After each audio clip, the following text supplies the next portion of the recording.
السلام عليكم، حياكم الله. رجعنا في حلقة جديدة. قبل بداية الحلقة قولوا وراي: لا إله إلا الله محمد رسول الله، اللهم صل على محمد وعلى محمد. إذا أنت جديد ويانا بالقناة اشترك بالقناة، انطني لايك، وخلونا نوصل 1000 مشترك بأسرع وقت ممكن. ما عليكم باقي الهوسة والوساخات، راح تتنظف إن شاء الله. بس الجو بارد وما ينطي مجال. البارحة ما شاء الله مطرت واليوم هم مطرت، بس صفى الجو، يمكن الشمس طلعت مثل ما تشوفون.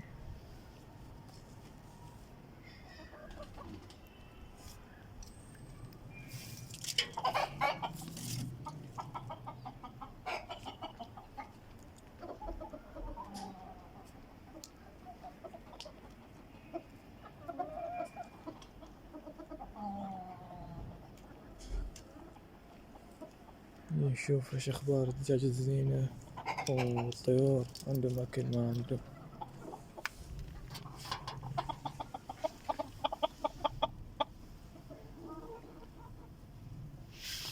عندهم اكل وشرب. الدجاجة ما بيضت، ما بيضة والله بعد. مو ماكو. يلا نغطيهم لان الدنيا مغربت.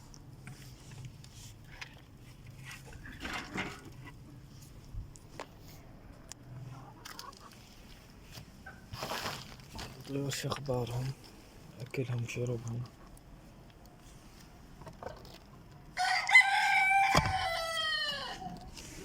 بسم الله الرحمن الرحيم. عندهم اكل وعندهم شرب. هذا الفراخ، وهاي الام نايمة على البيض، وهذا الاب. اذا امورهم هم عدلة. بابهم. نرجع نغطي القماش مالتهم.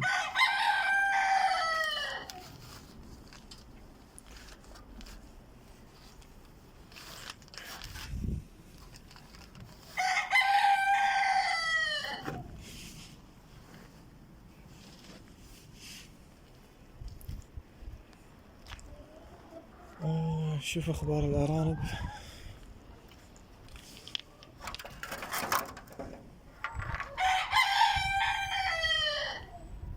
ارانب عندهم اكل. اذا هذول عندهم اكل فهذول هم عندهم اكل اعتقد. فعلا اللي متعود، اذا هذول ما عندهم اكل فهذول هم ما عندهم اكل، والعكس صحيح.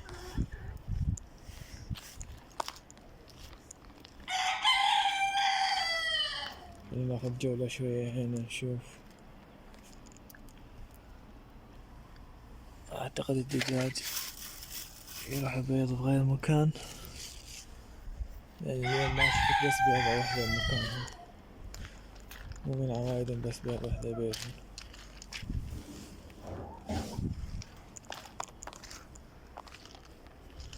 ماكو شوف. فوت هنا نشوف.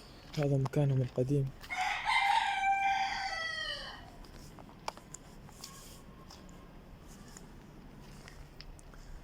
ماكو.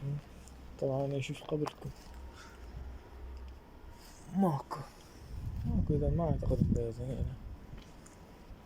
اعتقد هواي طاقتهم الانتاجية انه هاي بالنسبة لليوم بيضة واحدة. الحمد لله. طبعا دا اجمع البيض لانه ان شاء الله باكر راح ادخله بالفقاسة. فقاسة جهزتها كامل. طبعا كانت تسرب حرارة وما تصل للدرجة المطلوبة اللي هي 37.5. كانت توقف بالثلاثينات، توقف ما تقدر تصل لل37. فالحمد لله صلحت الخلل وسديت مكان التسريب، والفقاسة رجعت للشغل تمام التمام ان شاء الله. هسه كذا الاسبوع هذا من يوم السبت الى حد اليوم اربعاء. اليوم الخميس ان شاء الله لي باكر ابقى اجمع. كم بيضة تصير إن شاء الله ندخلها وجبة، وكل أسبوع ندخل وجبة جديدة إن شاء الله.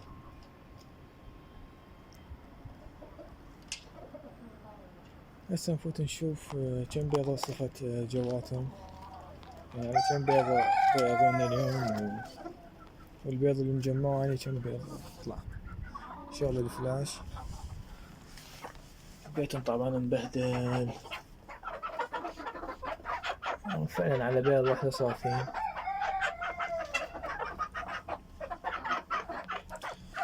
البيض اللي جمعوا هنا هذا البيض اللي بجمعوه بسم الله ما شاء الله، خير وبركة. بس هاي البيضة بالنسبة مال اليوم نخلي شوية انظفها لان وسخة. شوفوا اللي هنا هاي القماش جايبه خاص بس للتنظيف البيض، انظفها وارجع لكم. نظفتها ولو ما تنظيف المطلوب بس يعني زين، خليها هنا يم جماعتها. كم بيضة صاروا؟ اعتقد صاروا 11 12، لا 15 بيضة بسم الله ما شاء الله. ان شاء الله اللي باكر همينه كم بيضة يبيضون بيضتين 3 4 5 أقل أكثر الله أعلم. هاي حتى لا يفوتون هنا، إذا يفوتون يسوون لنا كارثة. وهذا العلف مال الطيور مخبوط، نطي من الدجاج مرات بس ما يحبونه، الذرة حبات كبيرة ما يأكلونه.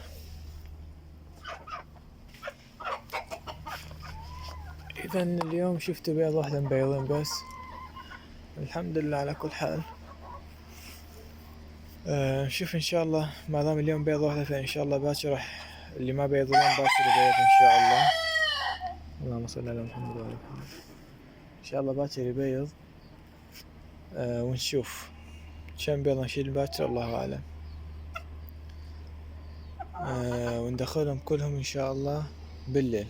راح أصوركم عملية دخول البيض الفقاسة، راح نظل نتابع مع بعض إن شاء الله تطورات حلقة ورا حلقة إن شاء الله، من فحص البيض من تقليب البيض.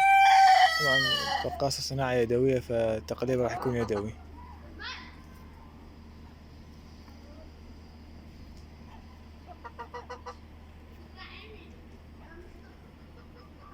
إذا لحد هنا ننهي بالنسبة لليوم، ونرجع لكم إن شاء الله باكر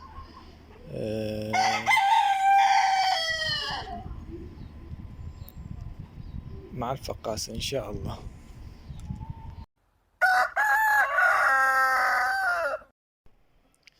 مساكم الله بالخير.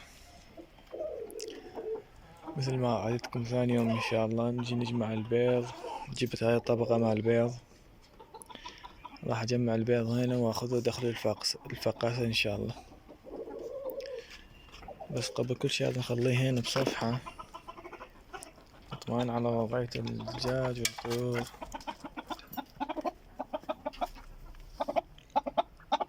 والله ذولا مخلصين أكل، خلي نطيب من المخبط مال الطيور.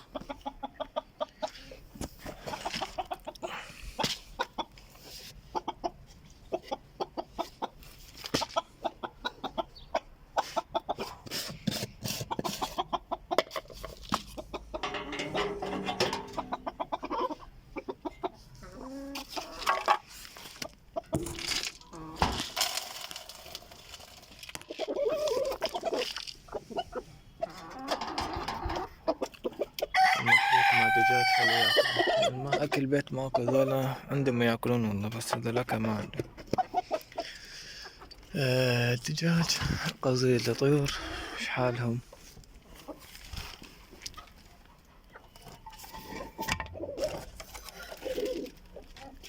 بسم الله ما شاء الله، والله ما عندهم اكل الطيور، هم مخلصين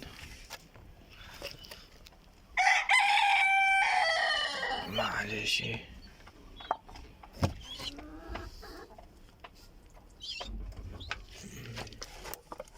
نجيب نخلي لهم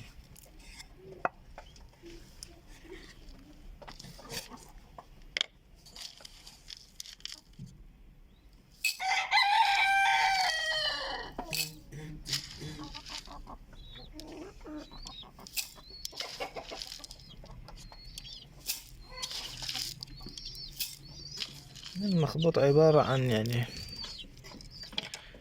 ذرة صفراء وقمح حنطة وهذا اعتقد هذا حب شمس ناعم وشعير. هذا الحب الأحمر ما أعرف شنو والله، ما شنو هذا الحب ياكلون أمه.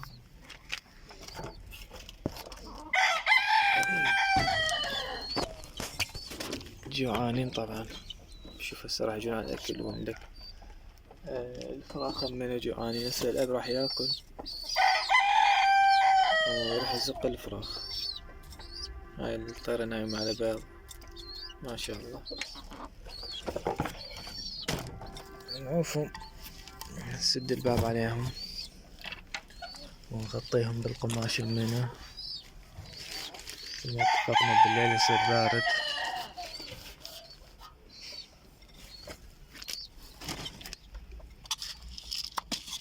انتم هسه ما نعطيكم باشا، نعطيكم ان شاء الله انت شبعانين. هذول عم نغطيهم، الدنيا مغربت.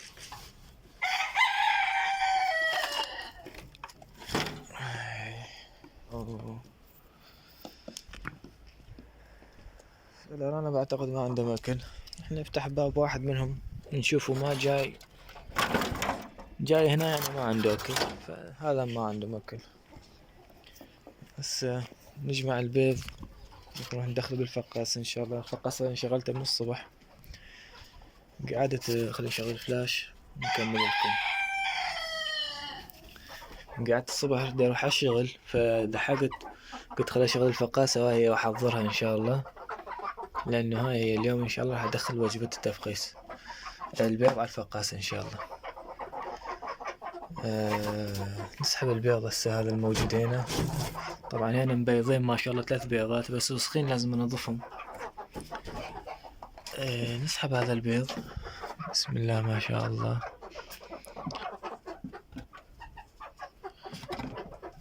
نشيل 3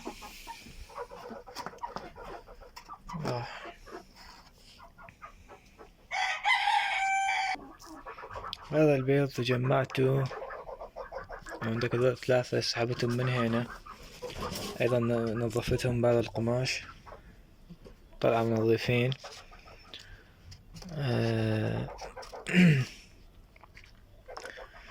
عددهم 18 بيضة.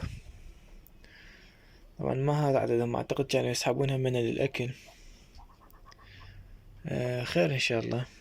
ودجاج عندي ما كله يبيض لان بيهم فراريج، على الربيع ان شاء الله يبيضون.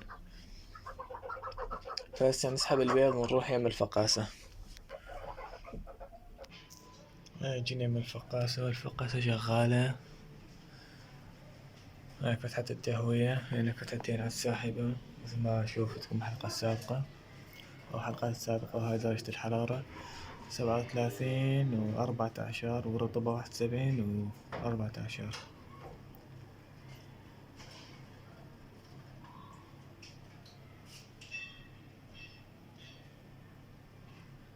هسه نطفيها.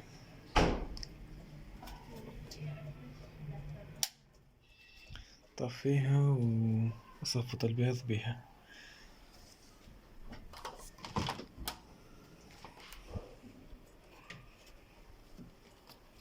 ما شاء الله الحرارة فتشي ما مسيطر شوي لين دا اصور، ف راح اصفط البيض وارجع لكم. هذا البيض صفطته، هذا البيض مال اسبوع كامل من يوم السبت بديت اجمع بيها الى يوم الجمعة، قصدي العفو الى يوم الخميس باشر جمعة. من باكر ان شاء الله ما راح ابدي اجمع الى الخميس الجاي، نخلي وجبة ثانية. مثل ما شفت تقليب يدوي، يعني هيجي راح اقلبه بعد 3 ايام ان شاء الله. التقليب هيجي يدوي يتقلب بعد 3 ايام ان شاء الله. راح نجي تقليب اليدوي وراح اصور لكم شلون راح كيفية التقليب. يعني جمعة سبت الاحد الاثنين ان شاء الله، الاثنين الصبح ان شاء الله قبل اطلع الشغل راح اقلب. طبعا وطني طفى كهرباء بس راح اشغل المولد تسد الباب لا تروح الحرارة. خلي هذا القماش هنا لأن هنا شوية اللاستيكة شوية معرف شلون صايرة بيها فراغ يعني تهرب هوا.